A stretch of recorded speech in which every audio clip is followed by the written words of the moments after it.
हैं, हम प्रोटेक्शन देंगे दिल्ली को।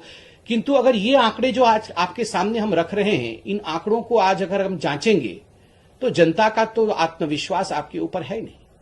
People would not have the confidence on you, because आप तो सेकेंड वेव से पहले भी कह रहे थे हम सारी तैयारी कर रहे हैं, हम हॉस्पिटल बना रहे हैं, बेड बना रहे हैं, होम डिलीवरी ऑक्सीजन का करेंगे। अरविंद जी, आप तो होम डिलीवरी ऑक्सीजन का करना चाहते थे, मगर एक्चुअली मुझे कष्ट लग रहा है कहते हुए, होम डिलीवरी आज अल्कोहल अर्थात शराब का कर रहे हैं।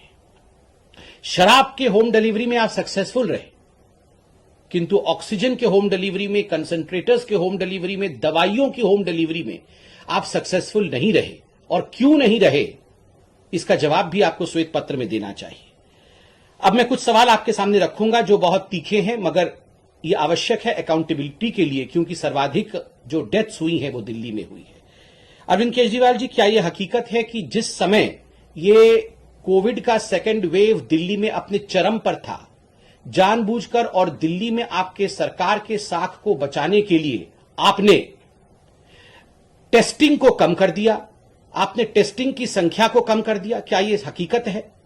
नंबर 2, हम ये जानना चाहते हैं अरविंद केजरीवाल जी, पहले भी हमने ये सवाल पूछा था, 2015 और 2019 के बीच क्यों एक भी नया अस्पताल दिल्ली में नहीं खोला गया? एक भी नया अस्पताल नहीं खोला गया, इसका जवाब आप ही को देना पड़ेगा। दूसरा प्रश्न हम ये पूछना चाहते हैं अरविंद केजरीवाल जी, 2013 के पश्चात दिल्ली में 16 ऐसे अस्पताल थी जो अंडर कंस्ट्रक्शन थी, जो तैयारी में थी, उनका उद्घाटन होना था। इन 16 अस्पतालों में क्या कारण रहा जो एक भी अस्पताल फुल्ली फंक्शनल नहीं हो पाया, एक भी अस्पताल पूरी तरह से कार्यान्वित नहीं हो पाया आपके कार्यकाल में? और अगर हुआ हो तो आप इसका जवाब दें। अरविंद केजरीवाल जी, क्या कारण रहा कि 250 बेड के कोविड अस्पताल को आपने कहा हाईकोर्ट में कि हमने कोविड डेडिकेटेड अस्पताल द्वारका में इंदिरा गांधी हॉस्पिटल में खोला है, किंतु जब हाईकोर्ट ने इसकी समीक्षा की तो उन्हें पता चला कि ऐसा किसी प्रकार का कोई इनॉग्रेशन नहीं हुआ है और यह फंक्शनल कोविड फैसिलिटी नहीं है। हाईकोर्ट के सामने आपने इस विषय में झूठ क्यों बोला और देश को, दिल्ली की जनता को और हाईकोर्ट को बरगलाने की कोशिश क्यों की? अरविंद केजरीवाल जी, हम नहीं कह रहे कि अगर अस्पताल सारे खोल दिए गए होते तो कोई भी मृत्यु नहीं होती, ऐसा तो हम नहीं कह रहे, मगर हम बिल्कुल कह रहे हैं कि आज अगर दिल्ली में, जैसा कि आपने कहा था 30,000 बेड आप बनाएंगे, अगर आपने 10,000 बेड भी अधिक बनाया होता तो कुछ लोगों की जान तो बचती, 10,000 लोगों की तो जान बचती। 10,000 लोगों के परिवारों को, 10,000 लोगों के बच्चों को कौन जवाब देगा? आपको जवाब देना होगा अरविंद केजरीवाल जी, क्योंकि आप चुने हुए सरकार हैं। अरविंद केजरीवाल जी, एक और प्रश्न है वेंटिलेटर्स को लेकर, क्या कारण रहा कि 2020 जुलाई 2020, पिछले साल 2020 से अप्रैल 2021 तक एक भी वेंटिलेटर आपने नहीं खरीदा, और अब जो भी अस्पताल में वेंटिलेटर्स नए लगे हैं दिल्ली में वो पीएम केयर्स के माध्यम से प्रोक्योर्ड है, एक भी वेंटिलेटर दिल्ली की सरकार ने नहीं खरीदा। चौथा सवाल अरविंद केजरीवाल जी ऑक्सीजन प्लांट को लेकर है। हमने पहले भी सवाल पूछा था, फिर से पूछ रहे हैं। आपने एक महीने पहले, बल्कि आज 1 महीने 15 दिन हो गए, आपने कहा था कि 44 ऑक्सीजन प्लांट्स दिल्ली में लगेंगे। आपने अभी तक हमारे प्रश्न का जवाब नहीं दिया कि कितने ऑक्सीजन प्लांट लग गए। मैं जनता से कहना चाहूंगा, आपको लग रहा होगा कि अभी तो ऑक्सीजन की कोई किल्लत नहीं है, तो ये भारतीय जनता पार्टी ऑक्सीजन पे सवाल क्यों पूछ रही है? आपको पता होगा कि जब सेकेंड वेव आया था, अरविंद केजरीवाल जी उससे पहले कह रहे थे कि हम ऑक्सीजन को लेकर प्रिपेयर्ड हैं, और 2 दिन बाद कह रहे थे हमारे पास ऑक्सीजन नहीं। हम चाहते हैं कि आज हम अरविंद केजरीवाल जी को आईना दिखाते रहें, ताकि ईश्वर न करे अगर कोई भी अनहोनी भविष्य में थर्ड वेव के रूप में आती है तो अरविंद केजरीवाल जी प्रिपेयर्ड रहें और दिल्ली की जनता को बचाने में सक्षम रहे, वो ना करे जो उन्होंने अभी तक किया है।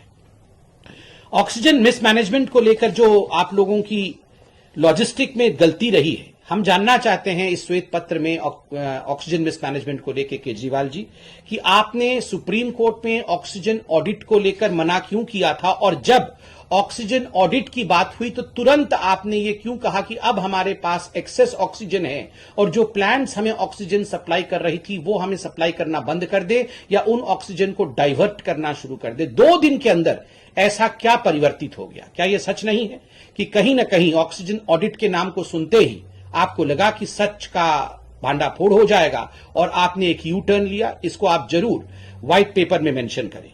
ठीक उसी प्रकार क्रायोजेनिक टैंकर्स को लेकर हम एक सवाल पूछना चाहते हैं। आपने कहा था आज से लगभग 15 दिन पहले कि 18 क्रायोजेनिक टैंकर्स थाईलैंड से लाए जाएंगे।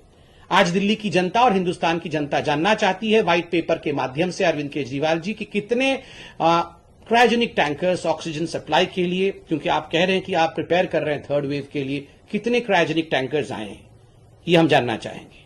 और ठीक उसी प्रकार एक आज अखबार में, दूसरे बड़े अखबार में यह भी छपा है जो हमें बहुत इनसेंसिटिव लगा, और हम आपके मंत्री से भी यह पूछना चाहते हैं कि आप देख सकते हैं, आप इंडियन एक्सप्रेस में एक बड़ा एक महत्वपूर्ण खबर छपा हुआ है जिसमें गोपाल राय आपके महत्वपूर्ण मंत्री हैं और कोविड के विषय को संभाल भी रहे हैं। वो कह रहे हैं कि Delhi saw oxygen shortage, only solution is to plant trees.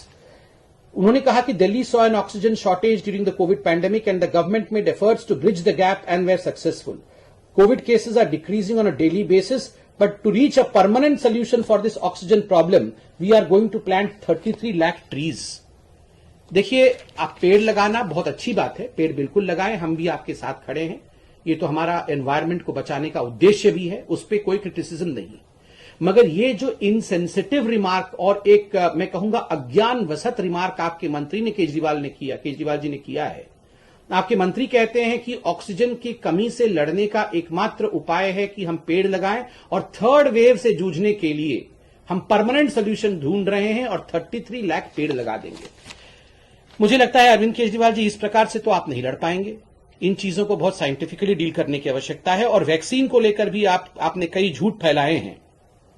हम आज एक जो प्रश्न आपसे पूछ रहे हैं व्हाइट पेपर में उत्तर चाहेंगे। क्या कारण है कि वैक्सीन को लेकर जो ग्लोबल टेंडरिंग थी, उत्तर प्रदेश की सरकार ने 7 मई को ग्लोबल टेंडर किया और दिल्ली की सरकार ने 28 मई को ग्लोबल टेंडर किया। उत्तर प्रदेश 7 मई और दिल्ली 28 मई। ये जो डिफरेंस है आपके बीच समय का, ये आखिरकार क्यों रहा? और एक और सवाल हमने पूछा था, उसका जवाब आपने दिया नहीं कि क्या कारण रहा कि जो प्राइवेट अस्पताल दिल्ली में हैं, उन्होंने अधिक वैक्सीन प्रोक्योर किया और जो दिल्ली की सरकार है, जो बड़ी है, जो प्राइवेट हॉस्पिटल से काफी बड़ी है, उन्होंने प्राइवेट हॉस्पिटल से कम प्रोक्योर किया है। लगभग केवल जो सेंटर देती है उसका 12 या 13% प्रोक्योर किया है। इसका जवाब भी आप व्हाइट पेपर में जरूर देंगे, ऐसा हमारा मानना है। व्हाइट पेपर में एक बहुत महत्वपूर्ण विषय है जिसके विषय में आपको जरूर लिखना चाहिए और वो है मोहल्ला क्लिनिक। अरविंद जी, मुझे बड़े दुख के साथ कहना पड़ रहा है, मोहल्ला क्लिनिक के विषय को आपने 2015 से ही उठाया और दरअसल ये मोहल्ला क्लिनिक नहीं, ये हो हल्ला क्लिनिक थे। आपने हर जगह की, WHO ने भी हमारी तारीफ की है, अमेरिका भी हमारी तारीफ कर रहा है, पूरा विश्व मोहल्ला क्लिनिक कर रहा है, मगर आपके राहुल मेहरा जी ने ही कोर्ट में कहा ये तो दरअसल 20 फीट के 2 कंटेनर होते हैं, छोटे छोटे कंटेनर होते हैं, इनमें तो हम कुछ नहीं कर सकते क्योंकि ये तो सुपर स्प्रेडर के रूप में काम करेगा। आपने करोड़ों रुपए की बजट इसके लिए सैंक्शन किए, कोई काम नहीं हुआ, कोई मोहल्ला क्लिनिक फंक्शनल नहीं है। वहां आज हम देख रहे हैं कि किस प्रकार गाय इत्यादि घूम रही है, तो वो एकदम डिलैपिडेटेड अवस्था में पड़ी हुई है। क्या फायदा हुआ इतने बड़े बजट का, इतने बड़े आपके प्रोपेगेंडा का, अगर वो कोई काम का नहीं है? ये जो हो हल्ला क्लिनिक के विषय में आपने इतना हो हल्ला किया था, उसके विषय में भी आप जरा व्हाइट पेपर में मेंशन करिए। और एक और महत्वपूर्ण हिसाब किताब आपसे हम चाहते हैं। दिल्ली सीएम रिलीफ फंड में मार्च 2020 से जनवरी 2021 तक, मार्च 2020 से जनवरी 2021 तक 34 करोड़ रुपए कंट्रीब्यूशन के रूप में आए। आपने इन 34 करोड़ रुपयों को कैसे खर्च किया कोविड के लिए, कहां कहां खर्च किया, ये आप जरा बताएं। पूरा पैसा कोविड में खर्च किया, एक भी पैसा कोविड में खर्च किया, या पूरा पैसा एडवर्टाइजमेंट पे खर्च किया? इस विषय में आप जरा बताएं, क्योंकि ये तो क्रिमिनल लायबिलिटी वाला विषय है। लोगों ने कंट्रीब्यूट किया है, आपने खर्च किया है कि नहीं किया है, ये हम जानना चाहते हैं।